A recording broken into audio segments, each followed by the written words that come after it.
Selamat pagi siswa-siswi kelas 12 MIA.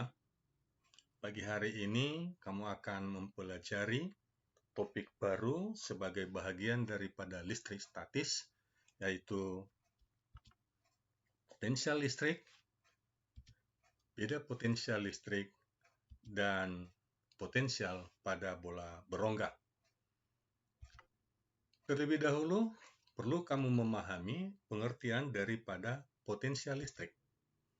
Potensial listrik adalah besarnya usaha atau energi potensial listrik yang diperlukan untuk memindahkan muatan uji dari tempat tak terhingga ke suatu titik tertentu. Ya.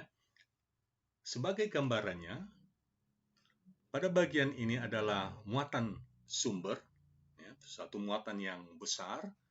Kemudian ada satu muatan uji, ya, sebutkan key action.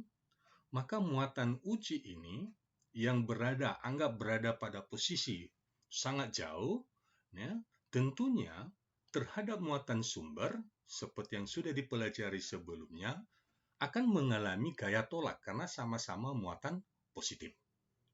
Ya. Nah, muatan ini ketika akan dibawa lebih dekat, ke muatan sumber, maka karena ada gaya tolak, ya, perlu usaha dilakukan agar muatan uji ini berada pada posisi R2. Nah, inilah gambaran yang dimaksud dengan energi potensial listrik untuk memindahkan muatan uji. Nah, berapa besar potensial yang dibutuhkan atau di titik tersebut, ya, selanjutnya kita akan lebih memahami lagi.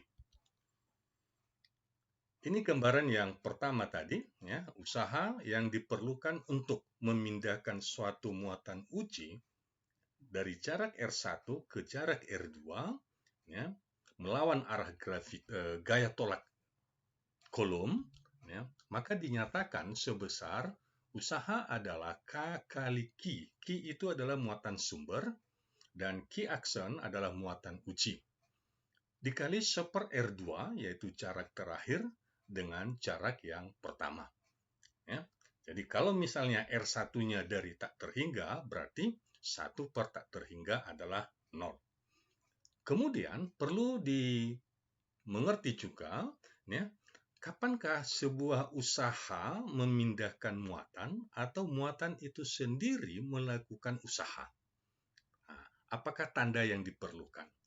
Maka di sini, apabila key action, yaitu muatan uji, menerima usaha luar, dipindahkan dari R1 ke R2. Jadi, ini dipindahkan lebih dekat, maka usaha yang dilakukan itu bertanda atau bernilai positif.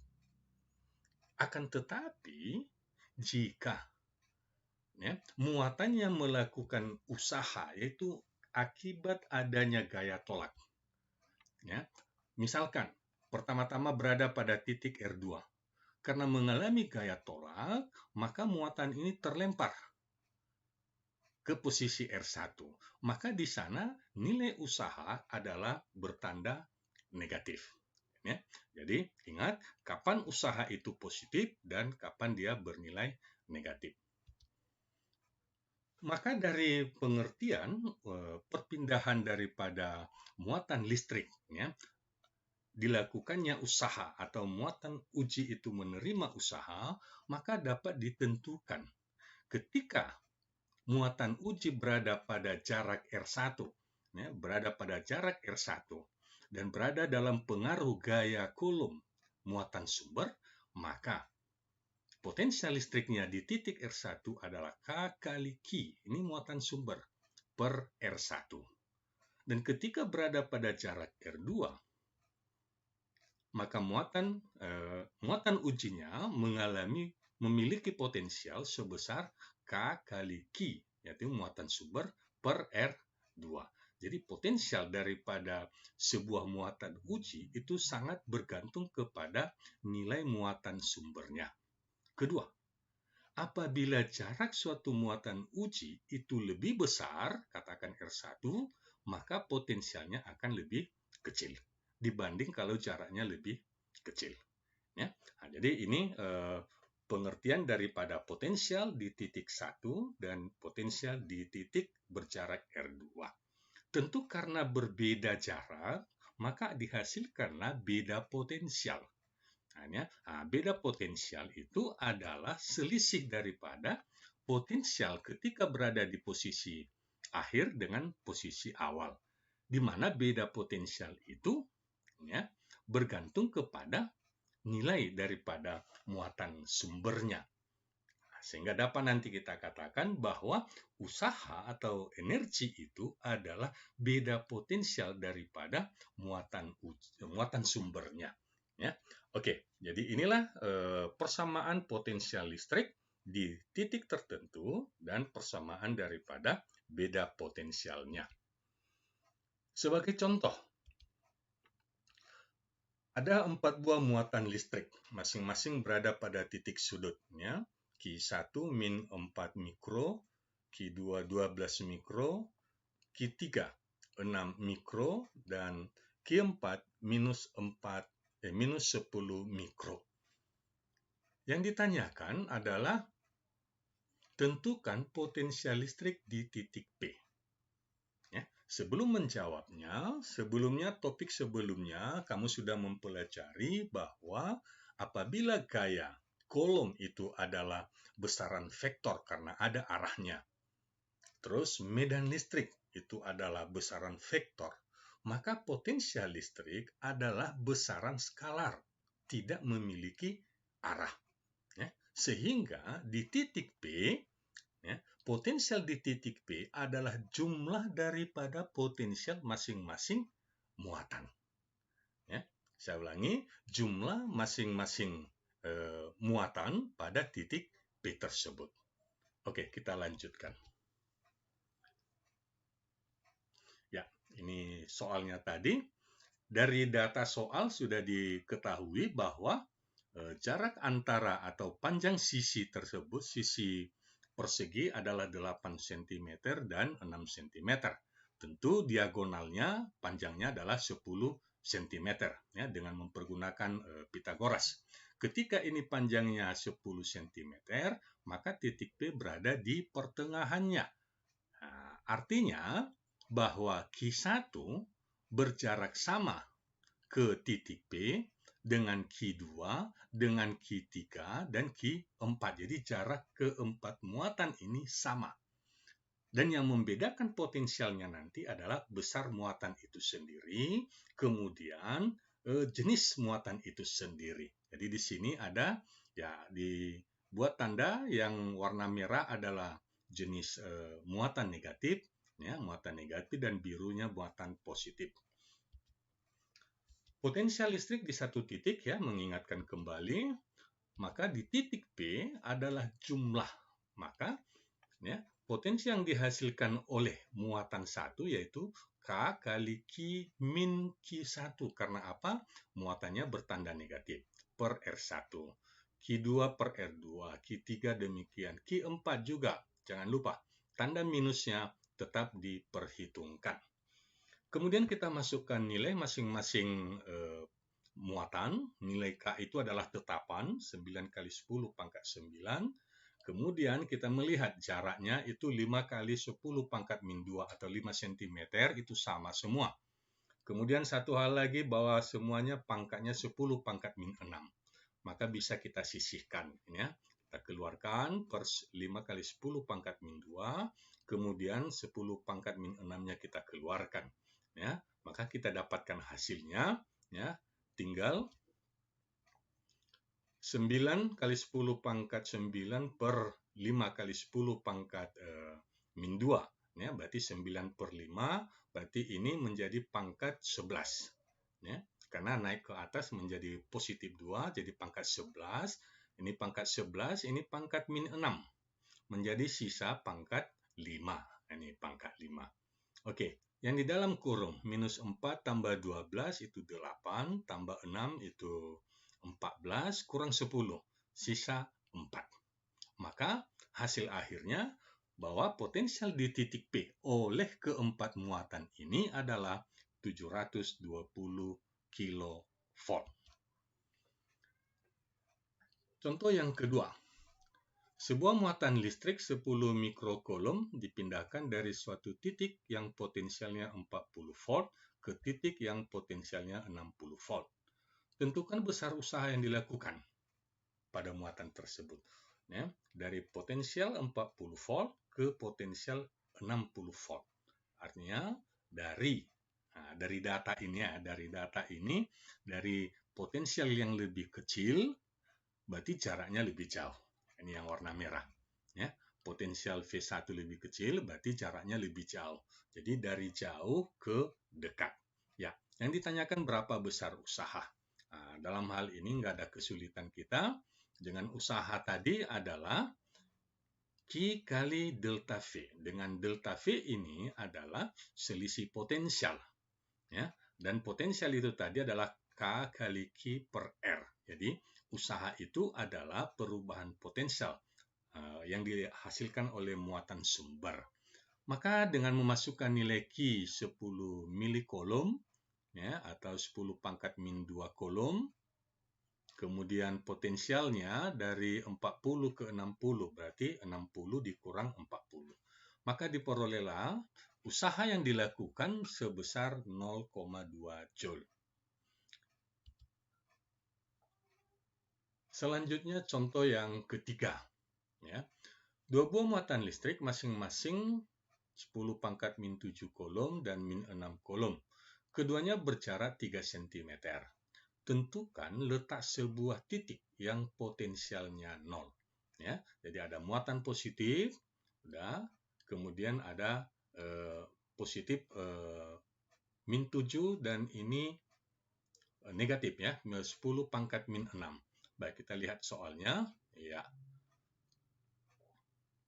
Ada dua buah muatan, yaitu 10 pangkat min 7 ya, coulomb dan 10 pangkat min 6 yang negatif. Jarak keduanya ini adalah 3 cm. Ya. Tentunya ada satu titik. Ya, sama seperti muatan yang berada di titik persegi tadi, sekarang ini dua buah muatan, tentu di antara kedua muatan itu ada satu titik yang potensialnya 0. Mengapa? Karena ya, satu muatan positif dan satunya negatif. Nah, di manakah posisi itu? Nah, kita misalkan titik ini, jaraknya R1 dari Q1, ya, atau jaraknya R2 dari Q2. Maka di titik ini misalkan potensialnya 0. Berarti jumlah potensial yang dihasilkan oleh Q1 dan Q2 itu harus sama dengan 0. Nah, seperti ini. V2 ditambah min, ya, V1 ditambah min V2 hasilnya sama dengan 0. Atau V1 sama dengan V2. Nah, mengapa minus V2-nya? Karena muatannya adalah muatan negatif. Ini karena muatan negatif. Kemudian, tinggal menguraikan, ya, K-nya sama bisa dihilangkan. 10 pangkat min 7 dengan 10 pangkat min 6 ini bisa dihilangkan. Ini bagi 10 pangkat min 6, 1. Ini bagi 10 pangkat min 6, ini menjadi 10 pangkat min 1. Ya. Jadi ini 1 berkali silang kali R1. Berarti R1, kemudian ini 10 pangkat min 1 kali 3. Ya, 10 pangkat min 1 kali 3, 0,3. 10 pangkat min 1 kali R1, 10 pangkat min 1 R1 atau 0,1 R1.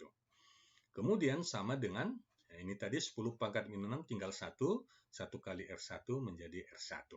Nah, dari persamaan ini kita peroleh nilai R1 0,27 cm. Jadi dari R1 0,27, berarti dari R2.